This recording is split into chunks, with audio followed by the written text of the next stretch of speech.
Mirzapur season 3-র এন্ডিংয়ে আসলে হলো কি? কালীন ভাইয়া শারাদ শুক্লাকে কেন মারলো? কালীন ভাইয়া কেনই বা সবাইকে বৈঠকে মেরে ফেললো? আবার গুড্ডু ভাইয়া জেল থেকে কিভাবে বের হলো? আর এর স্টোরি কিভাবে সামনে প্রোগ্রেস করে সেটা জেনে নেওয়া যাক, চলুন। তাহলে চ্যানেলটিকে সাবস্ক্রাইব করুন আর জেনে নেওয়া যাক। মির্জাপুর সিজন 3 লাস্ট এপিসোডে দেখা যায় কালীন ভাইয়া বৈঠক ডাকে, আর কালীন ভাইয়া শারাদকে বলে এই মিটিংয়ে আমি তোমাকে কিং অফ মির্জাপুর ঘোষিত করব। হয়েছে কি, মির্জাপুর সিজন 2-তে দেখা গেছে যে কালীন ভাইয়াকে শারাদ শুক্লা বাঁচিয়ে ফেলে গুড্ডুর হাত থেকে, আর সিজন 3-তে কালীন ভাইয়ার দেখাশোনা পুরোটাই করে শারাদ শুক্লা, যেটা দেখে বোঝা যায় যে কালীন ভাইয়া হয়তো শারাদ শুক্লাকে পছন্দ করে ফেলেছে। আর যেহেতু তার ছেলেও মারা গেছে, তাই এখন সে শারাদকেই তার জীবন বাঁচানোর জন্য মির্জাপুরের কিং ঘোষণা করবে। কিন্তু যখন বৈঠক শুরু হয় তখন কালীন ভাইয়া আসেও, আর শারাদ শুক্লাকে কিং অফ মির্জাপুর ঘোষণাও করে।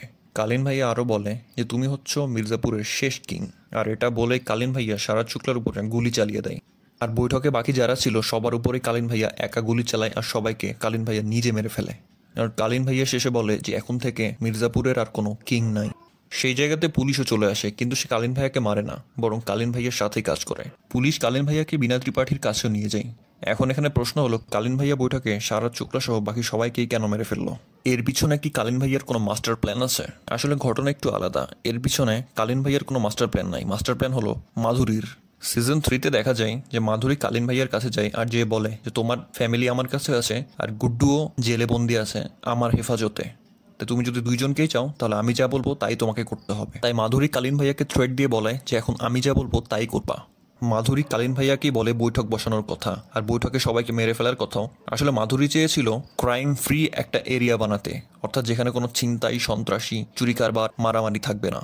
আর পূর্বাঞ্চলকে বাঁচানোর জন্যই মাধুরী এরকমটা করতে চেয়েছে। তাই বৈঠকে সব ডনগুলোকে একদিনে ডেকে সবাইকে মেরে ফেলে পূর্বাঞ্চল থেকে ক্রাইমও দূর করে দিয়েছে মাধুরী ভাবি। এইখানে আরেকটা প্রশ্ন আসে যে কালীন ভাইয়াও তো একজন ডন, তাহলে তাকে কেন মারলো না? আসলে কারণ হলো যে কালীন ভাইয়া তো মাধুরীর শ্বশুর, আর তাছাড়াও কালীন ভাইয়া তাদের পার্টিতে একটা পদ রয়েছে, অর্থাৎ সে একজন নেতা।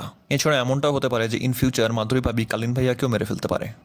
এইদিকে গুড্ডু ভাইয়া আবার জেল থেকে পালিয়ে যায়। তাকে কে কিভাবে জেল থেকে ছাড়িয়েছে কিছু দেখানো হয় না, শুধু লাস্টে দেখা হয় যে গোলুর সাথে তার দেখা হয়ে যায়। মির্জাপুর সিজন 3 অনেক বোরিং ছিল। আমার মনে হয় না যে এরপরে মির্জাপুর সিজন 4 বানানো উচিত। শুধু লাস্টের 2টা এপিসোডই একটু ভালো ছিল। আপনাদের কি মনে হয় মির্জাপুর সিজন 4 বানানো উচিত? নিচে কমেন্টে জানাবেন। লাইক আর সাবস্ক্রাইব করে আমাদের পাশেই থাকুন।